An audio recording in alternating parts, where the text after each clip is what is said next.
Welcome to dark side facts. మన ఇండియాలో ఎన్నో పురాతనమైన ప్రాచీనమైన కన్స్ట్రక్షన్స్ ఎన్నో ఉన్నాయి. అందులో కొన్ని సైన్స్కి కూడా అంతు చిక్కునటువంటి టెక్నాలజీ యూజ్ చేసి కట్టారు. అందులో ఒకటైనటువంటిదే ఈ ఖజురహో టెంపుల్స్. ఈ టెంపుల్స్ కొన్ని వందల నాటివైనా ఇప్పటికీ అంతే పటిష్టంగా ఎలా ఉన్నాయి? ఇవి ఏ టెక్నాలజీ యూజ్ చేసి కట్టారు? ఇవి అంత ఫేమస్ అవటానికి వీటి వెనక ఉన్న కారణం ఏంటి? వీటిలో కొన్ని టెంపుల్స్ కనుమరుగైపోవటానికి వాటి వెనుకున్న రీజన్స్ ఈ వీడియోలో తెలుసుకుందాం. వీడియో స్టార్ట్ చేసే ముందు don't forget to subscribe. Khajuraho temples. ఈ ఖజురహో టెంపుల్స్ అనేవి 1100 సంవత్సరాల క్రితం కట్టబడ్డాయి. ఇవి మధ్యప్రదేశ్లోని చిత్తాపూర్ అనే డిస్టిక్లో ఉన్నాయి. అయితే అప్పటి చందేలా రాజులు వీటిని ఎంతో ప్రత్యేకంగా కొన్ని వందల సంవత్సరాలు గడిచినా సరే చెక్కు చెదను విధంగా కన్స్ట్రక్షన్ చేపించారు. ఈ గుడులపైన అప్పటి రాజుల జీవన విధానాన్ని, నాగరికతను చాలా కళాత్మకంగా తీర్చిదిద్దబడ్డాయి.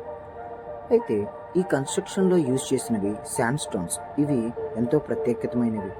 ఈ శాండ్ స్టోన్స్ అనేవి మృదువ స్వభావం కలిగి ఉండడం వల్ల ఎంతో అందమైన కళలను చెక్కడానికి సులువుగా ఉండేది. అలాగే ఇందులోని ఫౌండేషన్ అనేది గ్రానైట్ యూజ్ చేసి కన్స్ట్రక్షన్ చేశారు. గ్రానైట్కి మన భూమిపైన 3000 సంవత్సరాల నుంచి ఎంతో దృఢంగాను ఎన్నో ప్రకృతి విపత్తులను సైతం తట్టుకొని పటిష్టంగా నిలబడగలిగింది.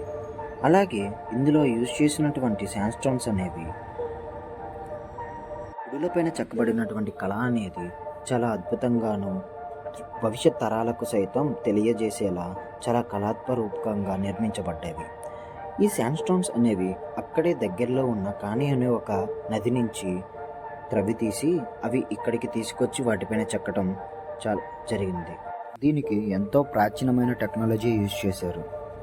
టీనాన్ జాయింట్స్ అనే ఒక ప్రాచీనమైన టెక్నాలజీ యూజ్ చేసి ఒక స్టోన్ పైన ఇంకొక స్టోన్ని పేర్చి వాటిని 90 డిగ్రీస్లో చెక్కి ఒక స్టోన్ నుంచి ఇంకో స్టోన్కి ఇంటర్లింకింగ్ జాయింట్స్ అనేవి ఇచ్చి దీన్ని నిర్మించటం జరిగింది. ప్రాచీన టెక్నాలజీ యూజ్ చేయటం వల్ల ఎన్నో భూకంపాలు వచ్చినా సైతం ఇవి చాలా ప్రతిష్టంగా నిలబడ్డాయి. ఇవి మొత్తం 85 టెంపుల్స్ 20 స్క్వేర్ కిలోమీటర్స్ డిస్టెన్స్లో నిర్మించారు. ఒక్కొక్క గుడిపైన విభిన్నమైన కళ అనేది చెక్కటం జరిగింది. 90% ఈ గుడులపైన అప్పటి నాగరికతని, వాళ్ళ జీవన విధానాన్ని, వాళ్ళు అనుసరించినటువంటి ప్రత్యేకతమైన విధానాలను సైతం చాలా అందంగా చెక్కబడ్డాయి. ఏ టెక్నాలజీ లేని ఆ టైంలోనే ఇంత అద్భుతమైన చిత్రాలను, వాళ్ళ నాగరికతను చాలా ఆకర్షణీయంగా చెక్కబడ్డాయి. మన పూర్వీకులు ఏ నిర్మాణాన్ని చేపట్టినా అందులో వాస్తుశాస్త్రం అనేది చాలా కీలక పాత్ర వహించేది. అయితే ఈ గుడిలో వాడినటువంటిది టెక్నాలజీ అనేది చాలా విభిన్నంగా ఉండింది. ఏ గుడి అయినా తూర్పు వైపు నిర్మాణంతో సూర్యునికి అభిముఖంగాను సూర్యకిరణాలు అనేవి డైరెక్ట్గా గుడిపైన పడేలాగా ఉండింది.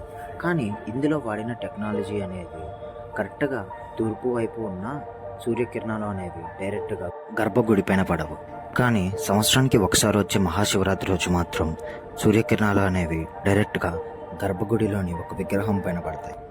అలా ఆ సూర్యకిరణాలు ఆ విగ్రహం పైన పడడం వల్ల ఆ విగ్రహం ఆ రోజు చాలా తేజోన్నతంగా కనిపిస్తుంది.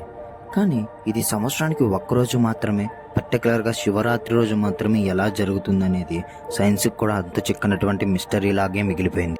అయితే 90% ఈ గుళ్ళపైన చెక్కబడిన విగ్రహాలు అనేవి వాళ్ళ నాగరికతను, అప్పటి జీవన విధానాన్ని తెలియజేస్తాయి. మిగిలిన 10% చిత్రీకరణ చాలా విభిన్నంగా ఉంటుంది. ఇందులో ప్రతి క్రీడకు సంబంధించిన చిత్రాలను వివిధమైన భంగిమల్లో చాలా అందంగా తీర్చిదిద్దబడ్డాయి. ఈ అందమైన శృంగార కళ చిత్రీకరణ ఈ గుడిని చాలా విభిన్నంగా చూపిస్తుంది.